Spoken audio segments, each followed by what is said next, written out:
my good old friend Joe from Evil Invaders. Evil Invaders. He's with his mouth mask because of the COVID.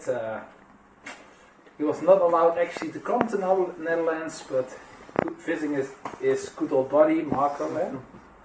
So, well, that's why he's here the whole time with the mask. So, he's behaving great. So, you know me, the nice guy. Okay, hey Joe, welcome.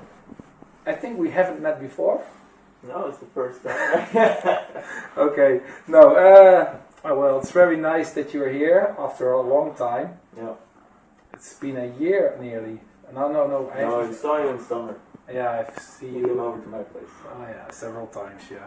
2 times I think, yeah. Yeah. Your new crib. My new crib. Yeah. MTV crib. Okay. I wish. Anyway, let's talk about, it's actually one of the first bands in my personal friend connection. Yeah, it's very difficult to interview one of your best friends. So, but let's try. Joe, please tell me first, who are you and what a little bit about the background of your band to our viewers. Well, I'm the singer and guitar player of Evil Invaders. For those of you who don't know Evil Invaders, it's like a heavy metal, speed metal, thrash metal influenced band from Belgium. So yeah. And you started back in? 2009 we released our first demo, which was a total piece of shit. Demo kill. The emo kill. Demo kill, yeah. I have it here, maybe I can show you later, but anyway, I heard you just showed me the new record. Well, some demos. Some demos, yeah. For which period it's planned to come out?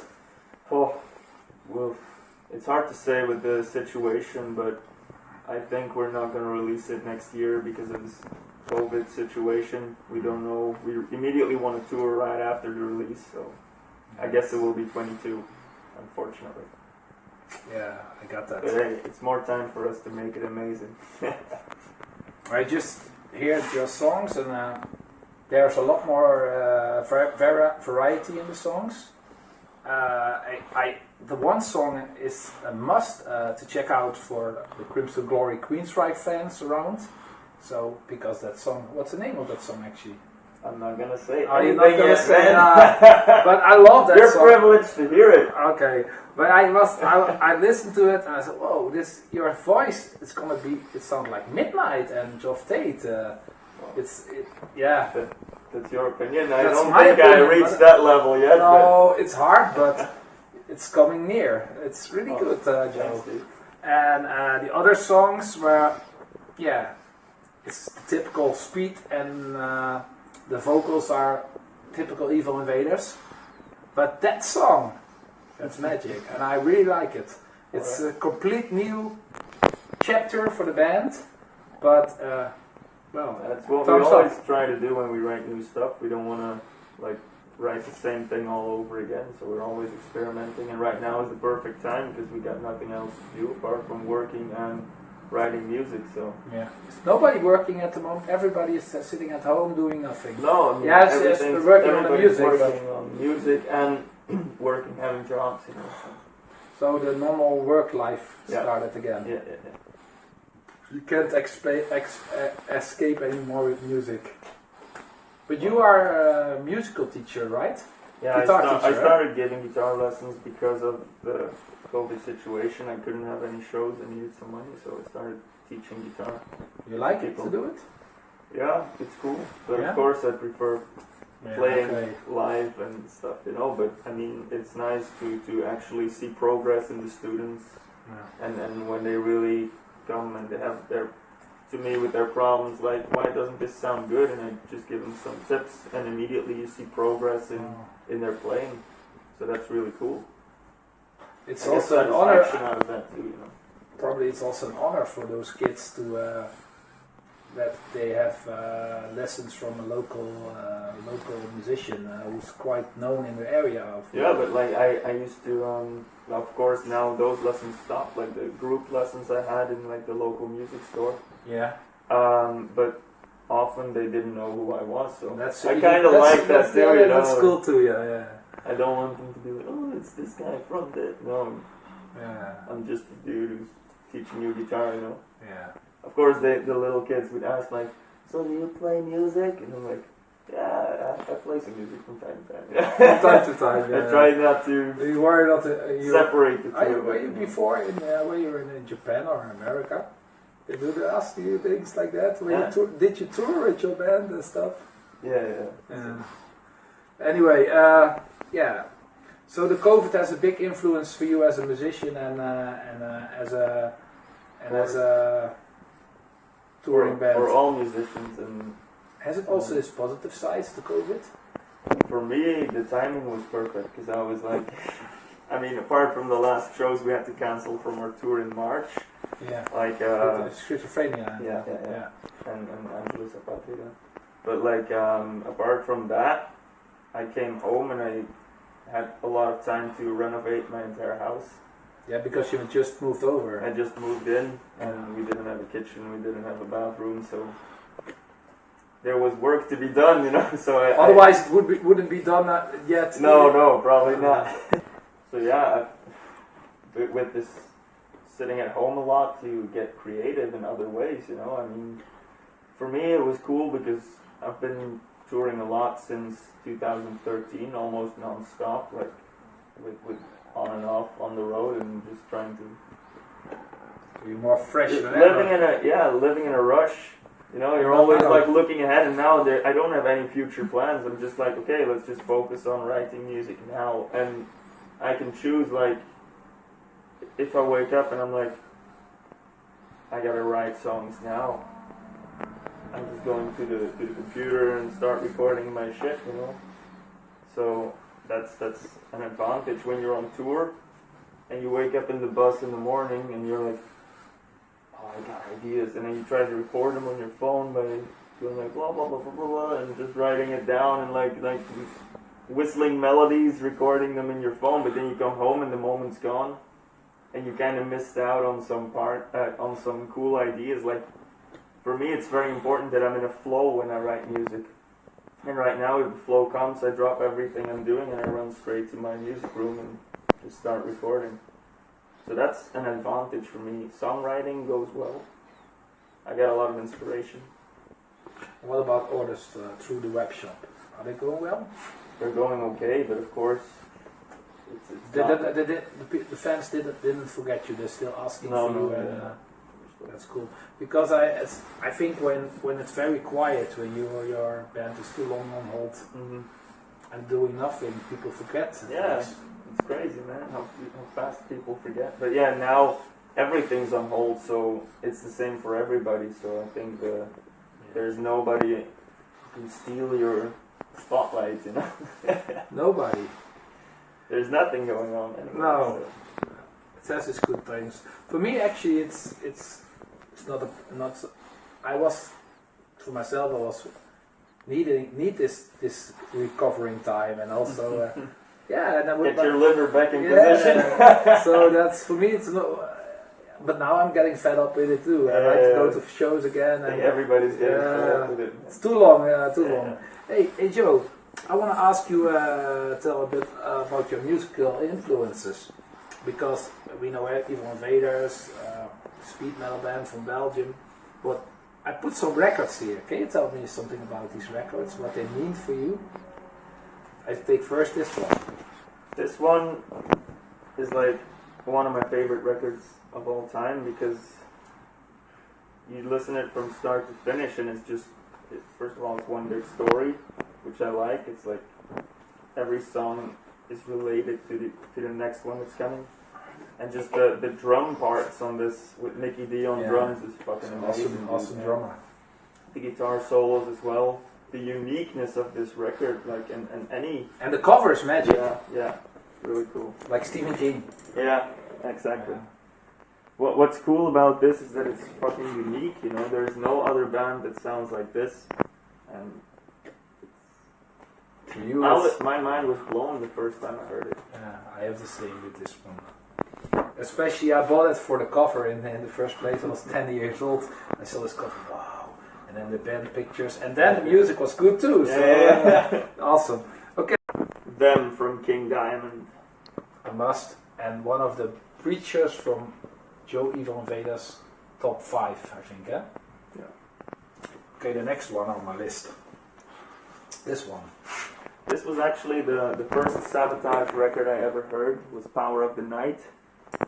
I never heard anything like it. Like John Oliver's voice. It's such a rock and roll record, you know. I mean, it's heavy metal, but it breathes rock and roll, you know. It's like songs like Hard for Love and shit like that, you know. Power of the Night, of course, Warriors. Yeah, you told me about God of Ballet, but I don't have it on vinyl, so we couldn't show it. But yeah, but this was actually the first one I heard from Sabotage. Then God of Ballet would be my favorite Sabotage record. Yeah. Because it's got so many flavors on it. You know, it has very symphonic parts, it has very rock and roll parts, and like very, I think it's very emotionally loaded. Like the way the ballads are written and the harder songs and stuff, it's got everything you need. This one as well, of course, but I mean, this one to me was like it's more dry and less magical, but it's so fucking rock and roll. You know, that's what I love about it. I think I got you in that point. For me, God of Ballet is also my favorite, my favorite, but I also love the. Streets was Streets was also great. Actually, I like all the records with Olive on vocals. Yeah. And Chris is playing. I mean, like Chris only does fucking guitar solos. He's my favorite guitar player of all time. Yeah. Your biggest influences. I wouldn't say he's my biggest influences, but he's definitely. I mean, he's definitely my favorite guitar player. But I don't think my solos or my guitar playing sounds anything like his at all. No, I didn't get inspired as a guitar player because I discovered him way later. Mm-hmm. Like, and my style was already formed in a way. Same like we've talked before. Like I say, the song "Evil Invaders" by Razor. I said people could think like Evil Invaders should it sound like Razor. That's what a lot of people not at all. In the beginning when we started out, a lot of people always compared us to Razor because of the name, but I never thought we sounded anything like that. No, I was there from the beginning. Yeah. And, we're a different kind of band. It's just that totally. The title Evil Invaders really appealed to me, and I was like, fuck, dude. And it was a cool song, of course, but I mean, that was just a really cool band. I couldn't more describe you as a sort of Metallica, Agent Steel, and stuff like that. And the new album, the new song, I compare with like Queensryche, Crimson Glory. I can't say too much because Joe don't want that, but stay tuned. It's really great. Okay, the next one. It's the same one. Like, I know. My all-time favorite band, Motorhead. All-time favorite? All-time favorite. Number 1. Because you could crank this shit up at like a funeral. I mean, like Motorhead, you could play it at a funeral, at a party, when you're having sex. No matter what you're doing, there's a Motorhead song for it, you know? Yeah. It's perfect. They have everything you need. And just the lyrics and the songs, the vibe, you know? You get so much positive energy out of this. And this record is, lately it's been one of the Motorhead albums I've been playing the most. It's a later actually, It's not. It's not the classical. No, actually not. It's the same. We come later. This we come later. It's also the same. It's for you. It's for you a personal. Even you were born in 1991 and didn't grow up in the late 80s like me. So that's why these records for me are also favorites. But the songs are just good, man. But you have seen Motorhead live, huh? Several times. Yeah, that's cool. I think it's one of the bands I've seen the most in my life. Nah, then you are lucky. With your age, only 29, and seen Motorhead for many times. First time I saw them was 2006 at Grasspop. Ah, cool. Belgium. I was there too. Cool. It was amazing. It was the last tour. The last run for the Infernal tour right before they released Kiss of Death, and the songs on Inferno are amazing as well. It's a really good record as well, even though it's from 2000. Yeah, but Motorhead is Motorhead. They sound always like Motorhead. Yeah, but they have some variety, but it's Motorhead is Motorhead. Like, I think they're very underestimated, because as soon as you say Motorhead, people are like, oh yeah, Ace of Spades. Fucking hate that, you know, like when you're partying in a bar and you go ask for a Motorhead song, of course they're gonna play Ace of Spades, you know, and he asks, do you have something else from Motorhead? I'm like, no. Oh, Killed by Death. Yeah, okay, then play Killed by Death. I mean, it's crazy because they have such a great discography. Like, I think there are only 2 records from the, I don't know, how many records did they release? Like 20? I don't know. Even more, I think. Yeah, it's crazy. And only 2 records that I think are not that great, and that would be Aftershock and Sacrifice. They don't really appeal to me personally, but other people seem to love Sacrifice. They have no bad album at all. No, but I mean, those are not as But for me, great this one as is also because I was 10-year-old when this came out, and rock and I roll. remember it from Monsters of Rock from Sky Channel and so.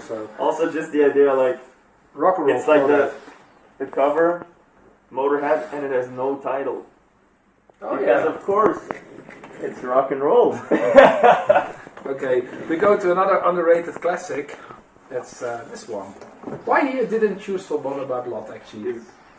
That would be the obvious choice. Yeah. I think this record is like very underestimated in their discography. Nobody ever talks about this one nobody. or Force of Habit.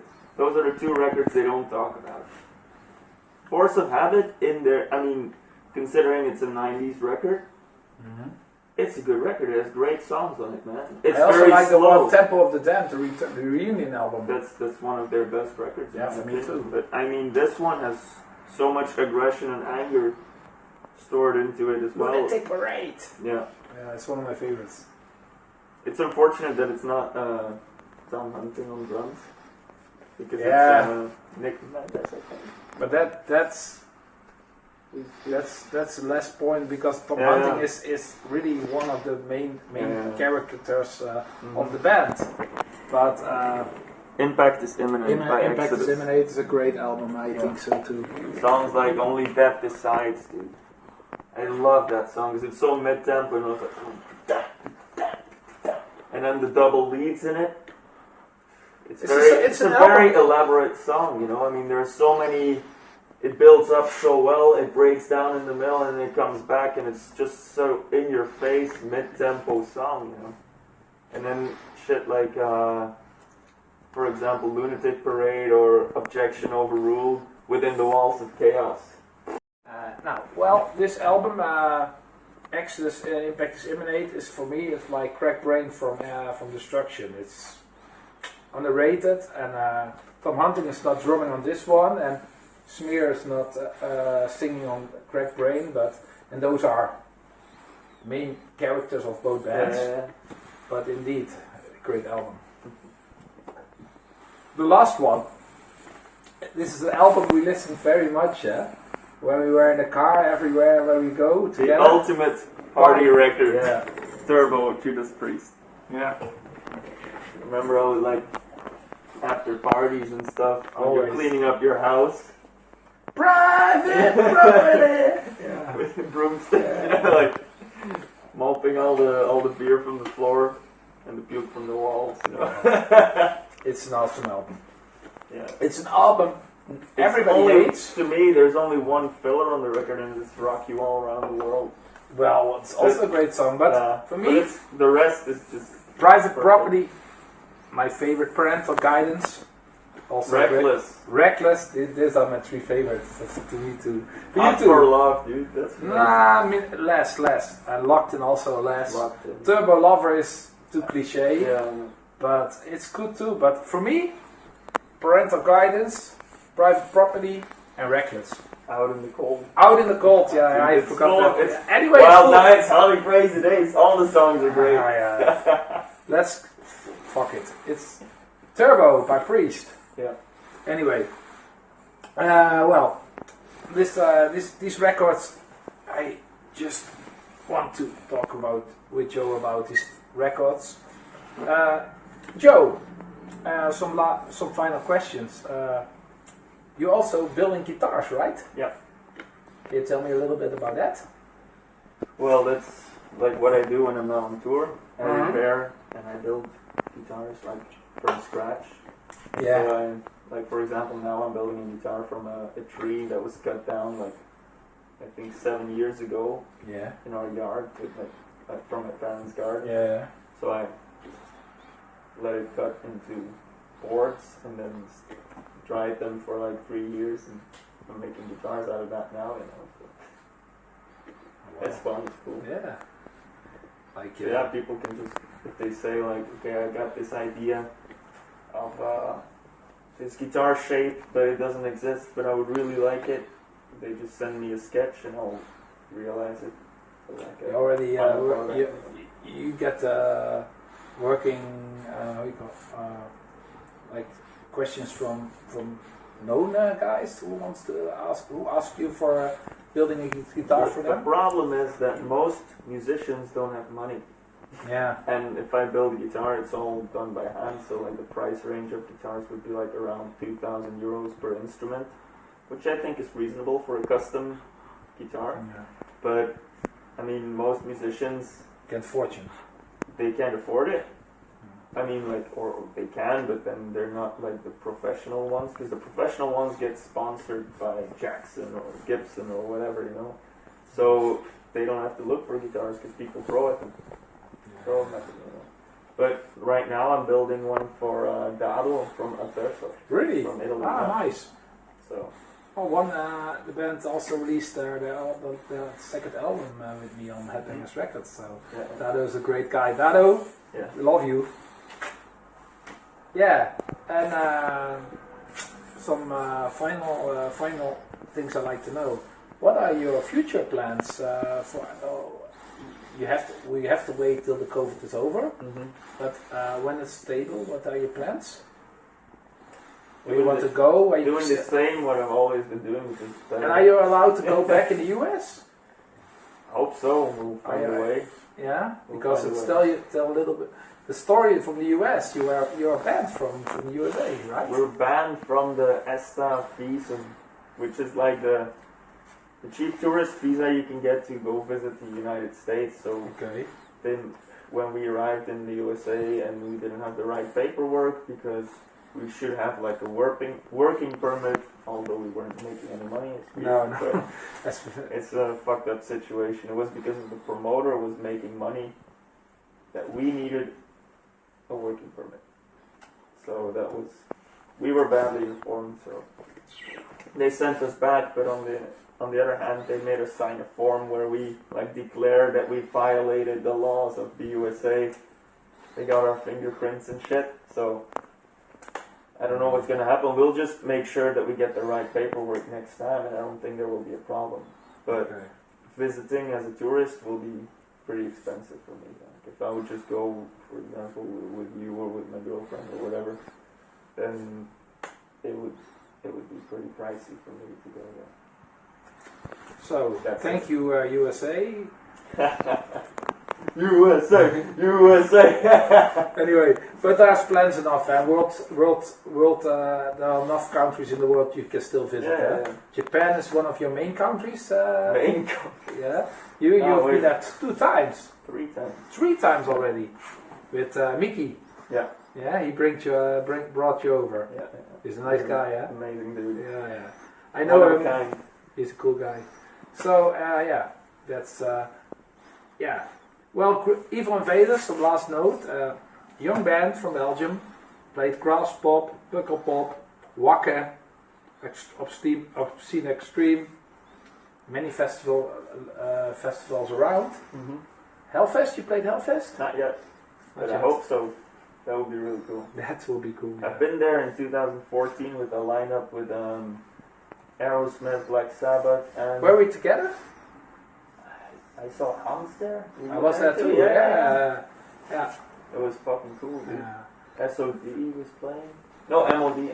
I was there too, we were together. We were traveling together, remember? No, with Hans and I was with Hans, but you were there too, and we're sitting on the campsite, I don't know. Yeah, we saw each other at the festival, but we didn't travel there together. So. Really? No, because me and Alex took like a bus, like some bus that was going from Belgium to Halifax. Was it the CC Top also that year? No. No, then only Hans was there. Yeah. I wasn't there. Yeah. But Aerosmith was fucking... No, I wasn't there. I was at Grasspop when Aerosmith. Yeah, that was... Man, so many concerts I get confused, you know. Anyway, Joe, thank you for your time. Yeah, and, you're welcome. If you like this video, I hope you can click on a like. If you don't like, you don't like. Yeah, what can I do? Fuck you! If you also want to, it would be nice if you could subscribe on our channel for the passion, not the fashion, because we think passion is more important than fashion. And good music is good music, and that's why for the passion, not the fashion, like our channel, subscribe and share. Heavy metal forever. Space in a